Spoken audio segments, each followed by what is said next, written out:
Hello, global people. Welcome to episode 31, where too much culture is barely enough. It is two chaps, many cultures. Hello, good morning, Monday, my friend Christian Höferle.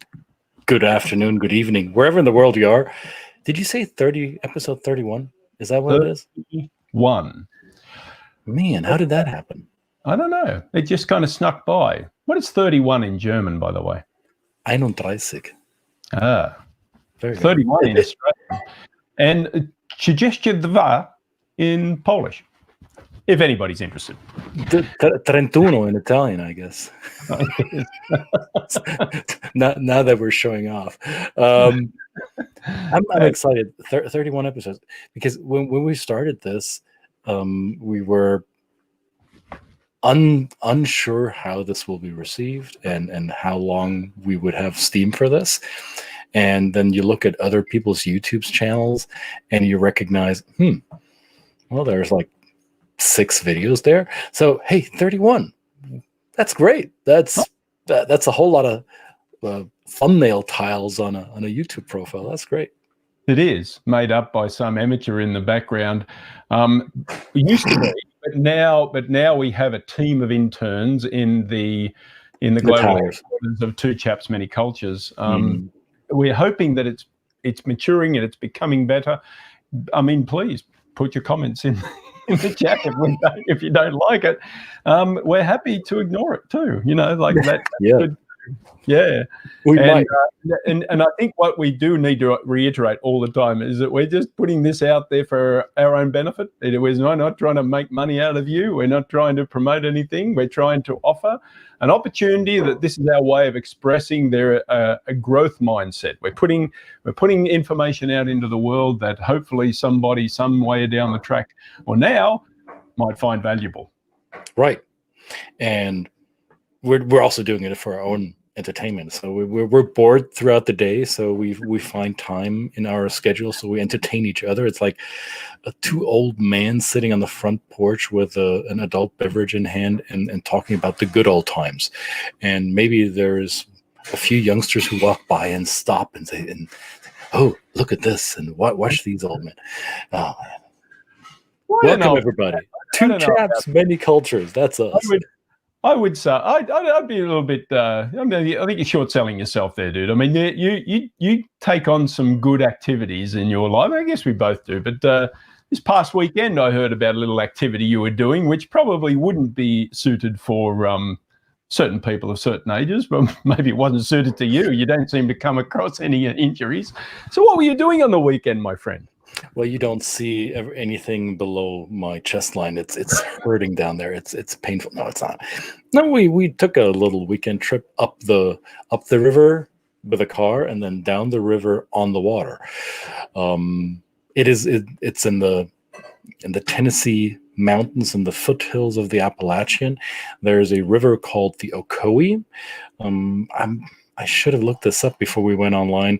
It's a name that goes back to the name that the original inhabitants of that area gave the waters, the Cherokee Nation, and their language. They shaped a lot of the terminology for geographic spots in that area. So even the name of the state, Tennessee, goes back to Cherokee language. And the Oconee River is one of those tributaries that eventually will end up in the Tennessee River and then in the Mississippi and then down on the Gulf Coast. And the Oconee River was home to the 1996 Summer Olympics, which were held in Atlanta, Georgia. But all the whitewater competitions were done up on the Oconee River across the state line because, let's face it, Atlanta doesn't have much of whitewater river, so they needed to find something nearby, and the Oconee River was it. And ever since then, I think since the early 90s, that small little river in the foothills of the Appalachian Mountains has been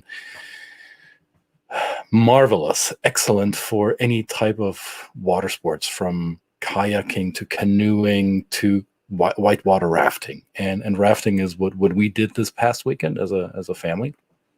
It was delightful.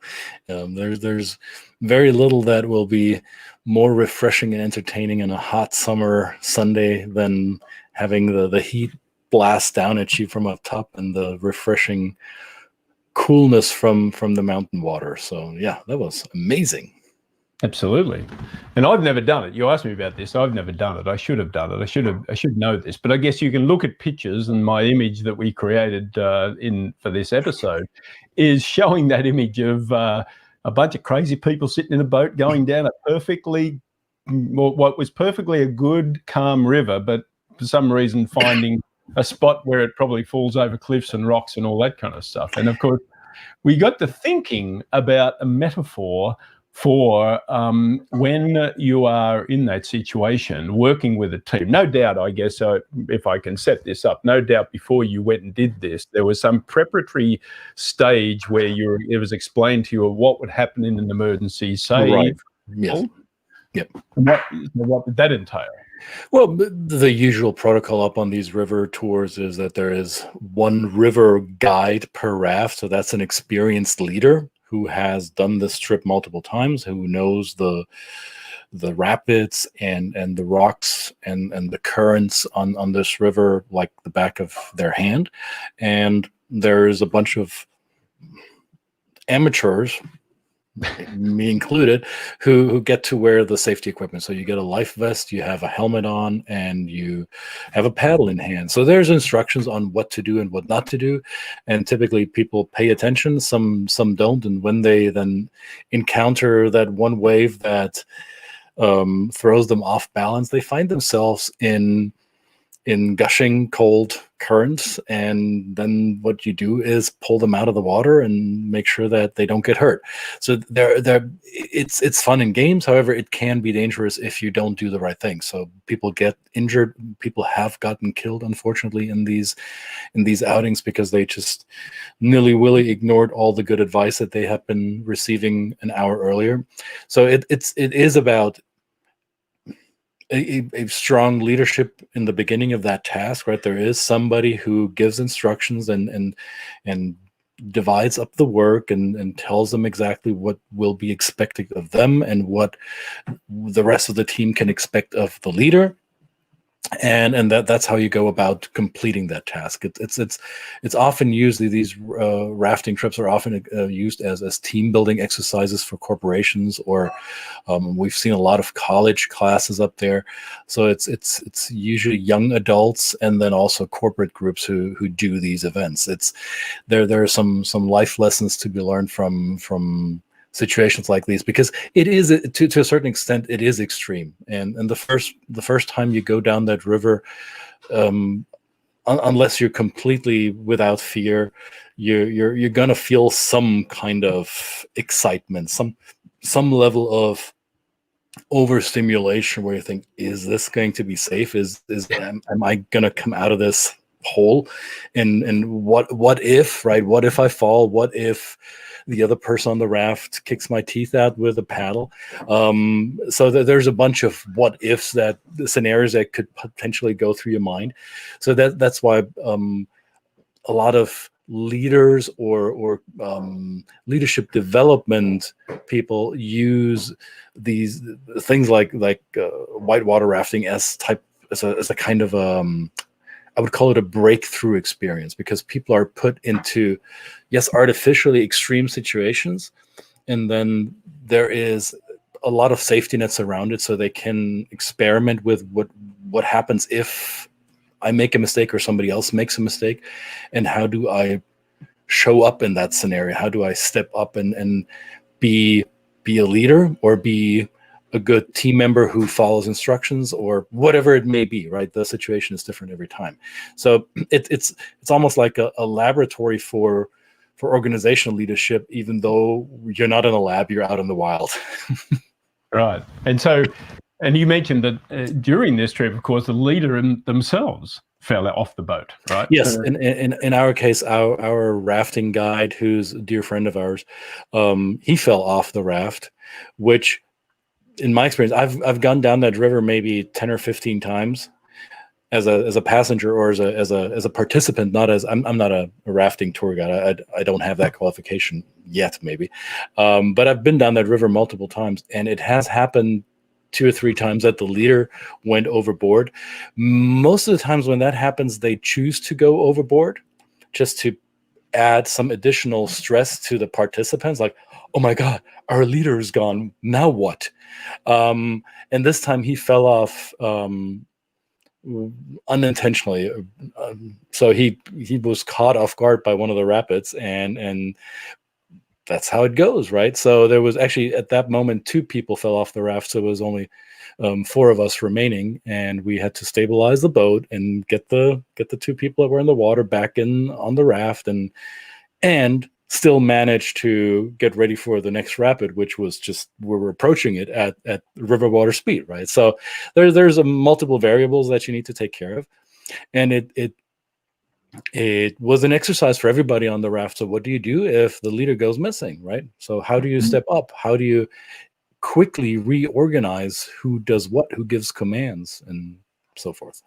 Yeah, and do you prepare for that? Well, how much do you prepare for that? I guess there are some, as somebody who's managed businesses myself. I mean, there have been times when I've had personal crisis, or even not a crisis, just things that I've had to attend to outside of the business, and I admit that at some stage I have done little in terms of preparing that. I've always prepared for the staff to be covered, and we've had things to take place of that. But then times where I've just kind of disappeared myself a little bit and gone, okay, I didn't actually put any real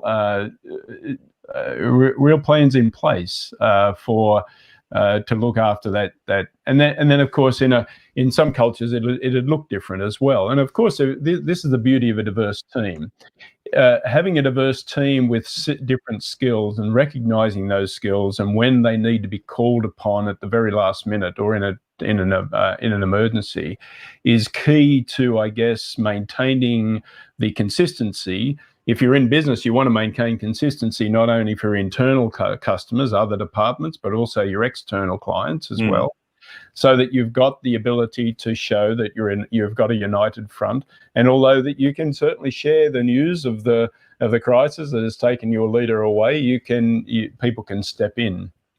And I guess if you've got people in your organization that either volunteer for that, or perhaps there's people in your organization that don't necessarily volunteer for it because it's not culturally comfortable for them, right, but perhaps they might be the best person to do so.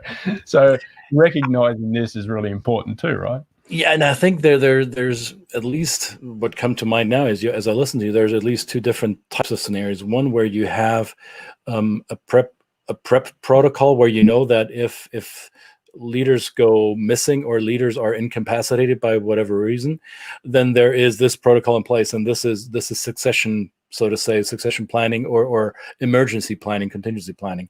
And there's other situations where you get caught so off guard because there is no time to prep, or nobody ever thought of that scenario happening. So there's no protocol to follow. And this is what happened on the raft, right? There was no except for the instruction that if someone goes overboard, the rest of the crew gets them back in the water, back in the raft as quickly as possible. That was all the instruction we got. But that is not a satisfactory or a sufficient instruction for a real-time scenario when stuff happens quickly and you need to be thinking on your feet. So this is where I think, yes, cultural predisposition plays a role, and also what personality type are we dealing with?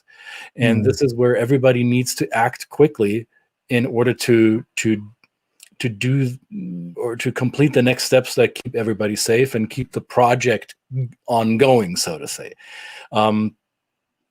I think, and I thought about this when we talked about this going into today's episode. Absentee leadership. What does it really mean? How do you define whether a leader is present or absent? Right.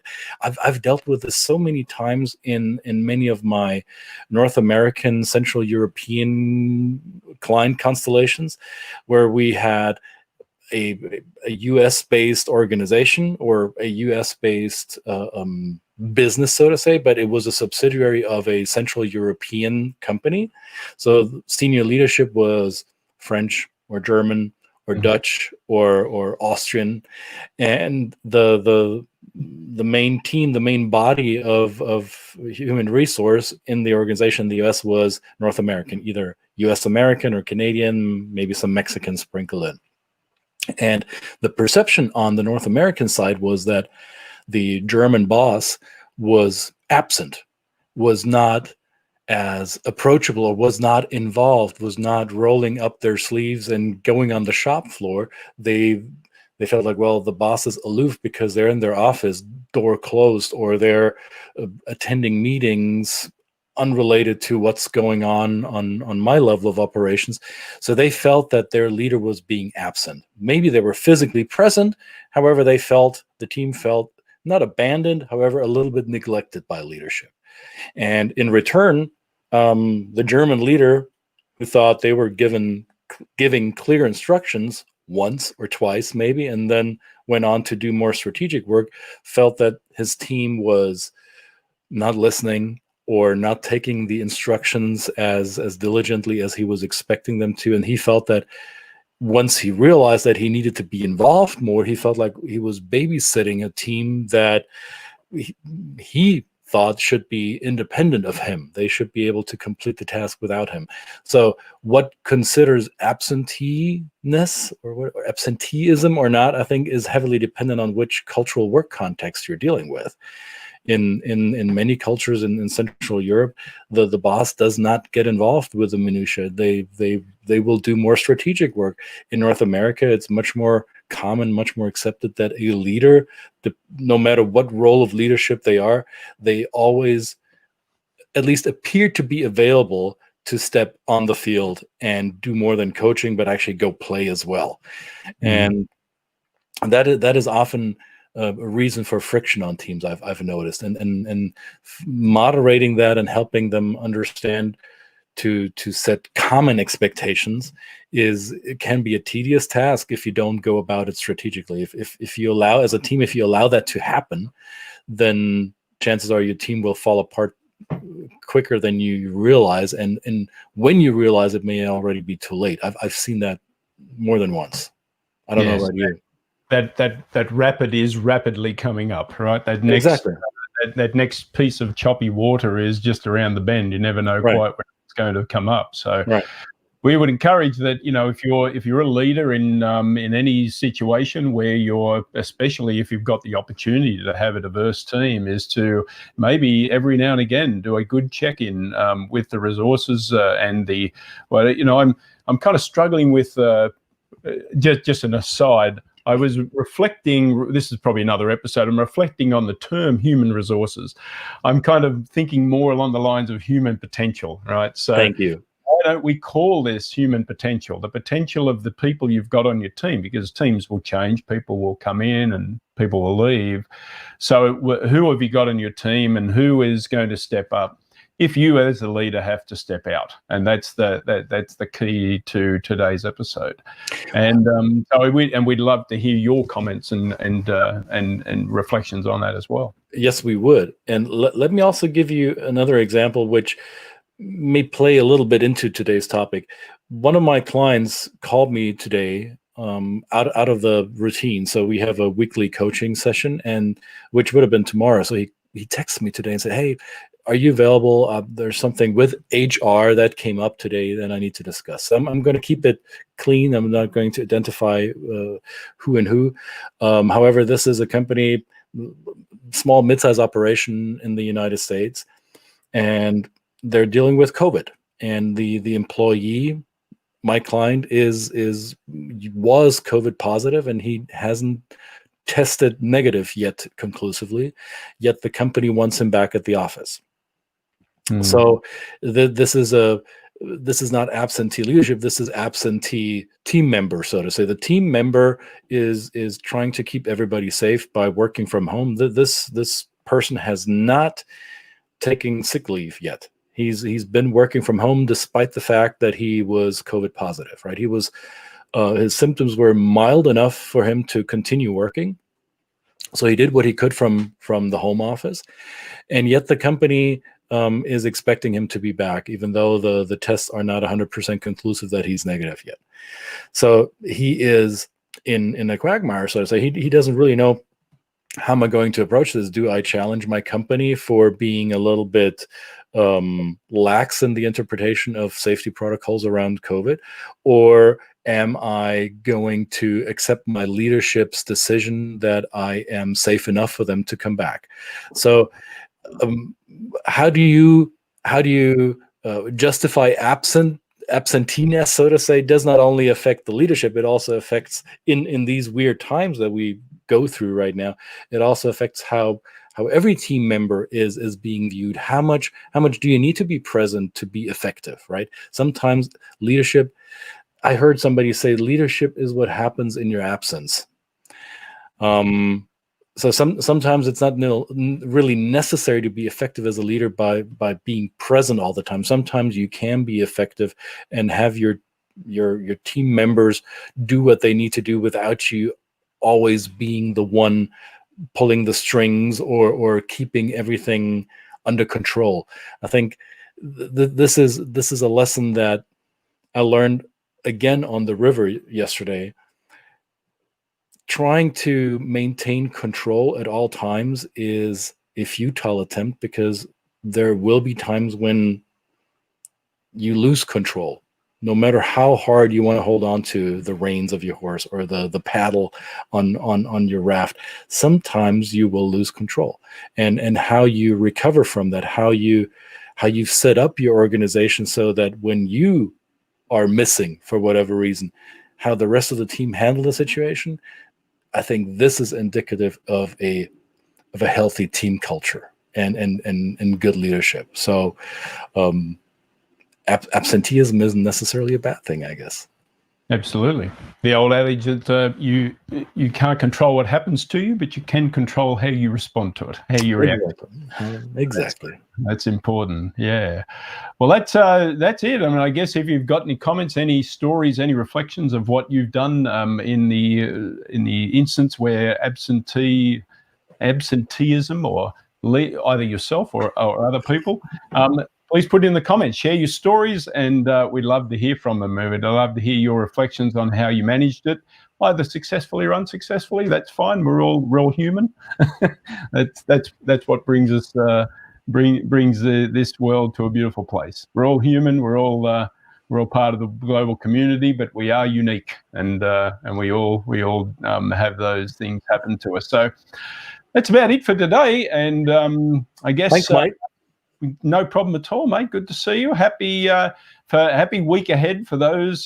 Being this is a Monday, if you're watching the replay and it's a Saturday, doesn't make sense, does it? Really? Again, I keep checking myself. Even if you're watching it on a Saturday, have a great week ahead of you.